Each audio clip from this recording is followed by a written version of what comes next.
Hello everybody. We didn't get one, did we? We tried really hard, but we didn't. Sharks. We went shark fishing. We did. We had one on. It picked the bait up. It ran with it. The bait runner was going. I thought we were going to get one here. And then we didn't. And of course we're talking about our trip to Falmouth on Joe Carassa's stag do.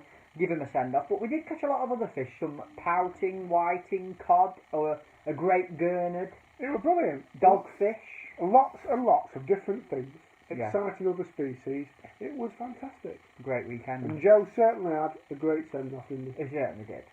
I mean, personally, I thought 3 hookers in the same evening is excessive by anybody's standard, wouldn't you say? Yeah, he certainly made up for the lack of hookups during the day, didn't he? He did in the evening time. But, no, fantastic stag do. Really, really enjoyed it.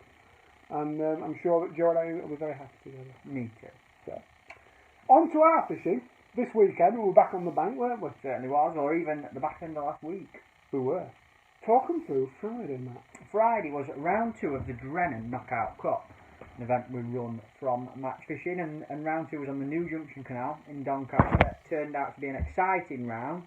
60 anglers battling it out for 30 places. Myself and yourself was one of the 60 battling it out. We were. And this is round 2, don't forget. The first round was at Tullabarn Farm, where 150 anglers battled it out. They became 60, and now 60 was to become 30.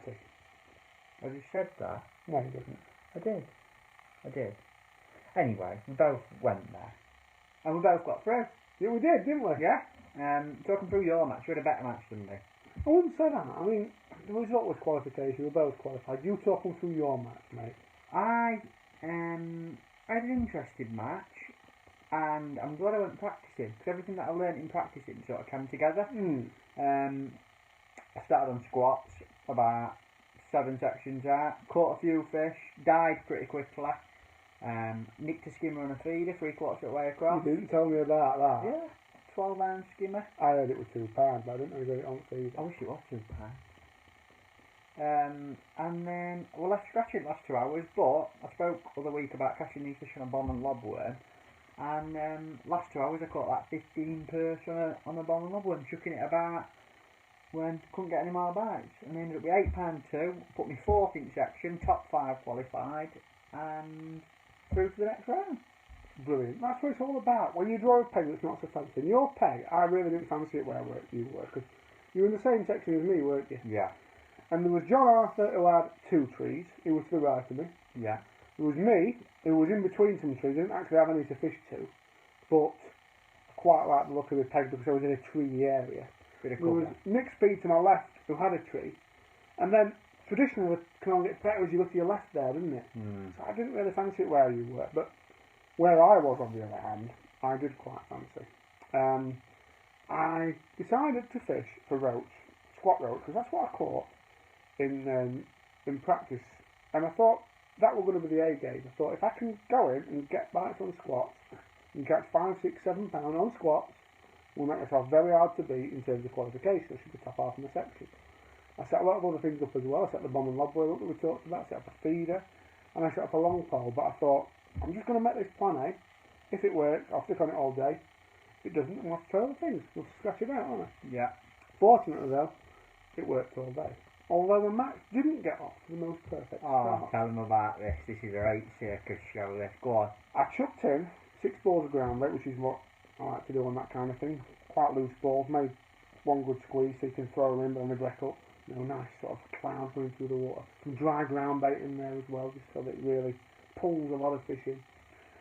And I did that, went in. Bear in mind we didn't know whether we were going to catch any roach. The weekend before, neither of us caught a roach on the practice, did we? I didn't catch one for 2 weeks. 10 hours fishing, I haven't seen one. And my float goes in, it goes, and it goes, roach? Yes. Only about that big. I thought, I'm not netting it, it's a roach, but we're off the mark. Swung it, dropped off, and it's going some reeds down here. No. So obviously you don't know how many roaches you're going to catch. I mean, it won't. I would have just got a bit carried away, probably shouldn't have swung it, in truth. And then it's down there on these reeds. So I thought, well, what do I do now? I know what I'll do. I'm not standing up, because if you stand up, I'm a massive believer on a canal like the New Junction, clear canal, you spook your fish. So Yeah. I've got my landing net, trying to get this roach off the top of these reeds, push down on them to try and get it, snap my landing net under. Right. Fantastic start to the day. So then I had to sort of get up, but I crawled on my belly off my box. Army crawl. Yeah, army crawl up the bank, got them all on the handle out, put it on, come back and carried on fishing. Did you get your out? No. Yeah. No. Fortunately, it set the scene for a better day from that point forward. I caught roach steadily on squat, 0.8 gram rig, laying it in, holding on to it. I caught probably, what did you say, 100 fish you weighed me? Yeah, well, you had the right net of fish, because you had to go and weigh the section. I got your fish out here. One of the nicest nets of little fish I saw on the whole Maxland. It was a lovely day fish, busy day. Very lucky, a lot of fish in front of me. And fortunately I had £11.2, and that was enough to qualify for the next round and come second in the section. Not far behind, Nick Speed. Nick Speed on the next peg beat me though. He caught, I think he had 5 skimmers early on the feeder. Yeah. So all day I was playing catch up, but he only beat you by 7 ounces. He did, but that's what it's all about. He would. He did well. So yeah, we're off to the River Thames, aren't we? Yeah. And then Saturday. The Man's River. Yes. The River Trent, the Tidal River Trent. We were in each other's section again, weren't we? We were. Good for me, again. This was a teams of 4 competition run by Alan Henry. Brilliant event. Oh, Alan Henry runs a magnificent match. You don't get enough credit for it. Brilliant match organiser. He's a brilliant match organiser. Always enjoy his matches. They're always well run, the payout's good, the pools aren't too expensive, the pegging's good. 88 anglers on the river. Yeah, 88. I was fishing for my Matrix Dynamite Trentman team. You were fishing for Drennan Barnes' Silver, weren't you? Yeah. And we both drew at Lowston. We did. Well, I've got to say, I was on and then peg. Ah, but it wasn't fancied apparently. Apparently everyone said he didn't want to draw down there. No, they did. Everyone said it was rubbish. Yeah. And it was a bit confusing because I don't really, well, I've never really fished Tidal Trent properly. I've been there a couple of times, never really fished it that much. So, I didn't know what to expect. So I spoke to a few people who do know. And they said, oh, you've got a choice. You can either chuck a feeder 90 yards to where there's some flow over the other side, or you can fish a waggler. So I thought, okay. So I got there, and the wind was pushing hard in my face. When I say hard in my face, it was strong. How strong was that wind? I couldn't hold my pole. Well, I could hold the pole because it was in my face, but Yeah. I thought, I don't think even Steve Ringer, if Steve Ringer and Hulk Hogan were genetically modified to chuck a long way, it wouldn't happen. No. I thought, I'm not chucking 90 yards in this wind. And so I thought, I'll try and fish a waggler. Then I thought, I'm not going to fish a waggler either in this wind. So I have to fish a pole. Luckily, there were a few fish on a pole. I fished a ball of chuck, something that Bob Nudd actually showed me a couple of years ago on the feature on the Yare, but it sort of brought it all back to me when I went out with him on another feature a couple of weeks ago on the Yare, although it was about a couple of things that are a bit different. So I had a lovely day just fishing an inching rig, a heavy rig, 3 gram rig, catching odd roach, chucking a ball of ground bait after every fish, and when you get it right, when you chuck your ball of ground bait in, put your rig on top of it and just inch it down over the top of it, you'd catch a quality roach. If you didn't get it right, if your ball was a bit off or your rig blew a bit towards you, you catch a dace or a little bleak or something. So it was nice. Lovely fishing, that. And I also had another rig set up before the 16 was Chianti. Yeah. And when the wind did drop a little bit, I went out with that and I just put it in and just held onto it. Went down like that, down. And then it went like that. But, ooh. What did you think it was? I thought it was probably a pike, to be honest. I'd take it a roach, because I've had one about all day that I haven't even got my roach. And it went, I went, anyway. 5 elastic. It bottomed me out, my little river pole up in the air. And then I've seen this big flat lad come up and slap its tail on the top. Big bream, I thought. Anyway, come in, we're going. £5? Yeah. And I ended up with £15 too. It's won the section. Or should I say, won my 10 peg section. Yeah. And was second in my 20 peg section. Yeah. With James Dent on the other end peg who had £18.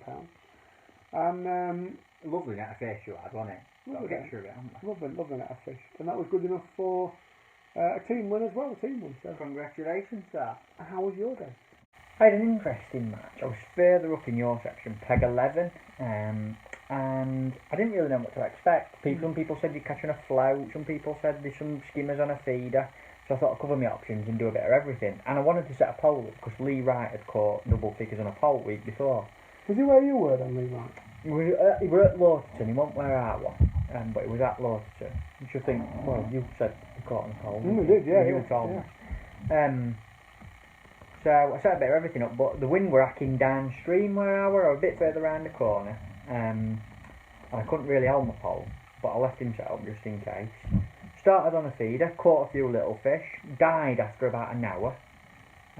So tried to fish my pole, it was too windy, put it back down, caught a few on a waggler, little chunky fish as well, little roach and odd little chunky dace, odd perch, lovely fishing, not millions of bites, but like they were nice fish when you caught them. Yeah. And when you plopped them in your net, you sort of thought, ooh, yeah, that's building a little weight up, that is. And I ended the match having chopped and changed between fishing a waggler, a little stick float when the wind would allow. I had to fish a long rod, a 15-foot rod. And I probably ended with like 50 fish, but I weighed £9.14. Yeah, good stuff. Yeah, lovely, lovely fish. I caught a few on a maggot feeder halfway, so I had a good run on that. Just really chopped and changed, a busy day. And that was enough to put me third in the big section, like including your half and my half, beaten by yourself and James Dent on NPEG Peg 1, who had £18, and he won the big section, and was third on the match. He did very well. He did really, really well. And the match was won, of course, by Glenn Lawrence. It was. He was very good. He was in our team, thankfully. Showed why his feeder team coach, didn't he? Yeah, certainly did. And he had £36 at Dunham. What a fish, that, isn't it? Extreme NPEG at Dunham, yeah. £36. I think he's got a couple of bream, load of skimmers, hybrids. Sounds like a lovely day. Sounds like a nice day's fishing, that, doesn't yeah. it? And our team from second to your team. So a good day was had by all. The and tokens all round. you also, you bugger, snuck on a sneaky evening match, didn't you, yesterday? I did. I actually went on a couple of features yesterday with Alan Henry of Lincoln and Dean Smith, two regular Trent anglers and experts. And they do a Monday evening match at Waterton. So I thought I'll stay and fish that. And fish 6:30 while 9:30. And it was lovely, and I drew the same peg that James Dent had won the section off. I drew it and I thought, yes, here we go. When I got to it, it wasn't the end peg. Oh. There were pegs in to my left. But I still had a nice match. I ended up, it was difficult, fish really tricky, the tide were different. It sort of turned with an hour to go, and no one really caught anything in the last hour, which is weird, because sometimes that's the best time, people tell me. The tide turned. Yeah, but I ended up third with £5 6 ounces, and I just set one rod up last night. You only get half an hour to set up. Oh, you've got to make your mind up. Yeah. But they're lovely little matches, and if anyone wants to go, you just turn up at Lawson in the car park next to the river.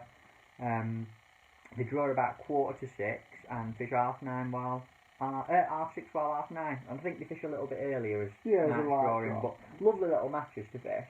And it was good. Caught just chucked a feeder quite far out, 50 turns I chucked, it's dead shallow. And I caught one skimmer and a few little fish. Or a ground bait feeder. Big ground bait feeder. Long tail? 3 foot. And that's about where it was. Just left it at that all night. I just had a nice chilled out night. Lovely. I had a flask. I made a flask and I left it washing up liquid in bottom. Oh no. So I took my splodger out, got a bit of bait in, caught a thought, I've me cheese and pickle sandwich in my flask now. And it was all full of washing up liquid, wasn't it? Bless you, mate. But never mind. Picked up a bit of money. Nice evening's fishing. Well done, mate. Lovely.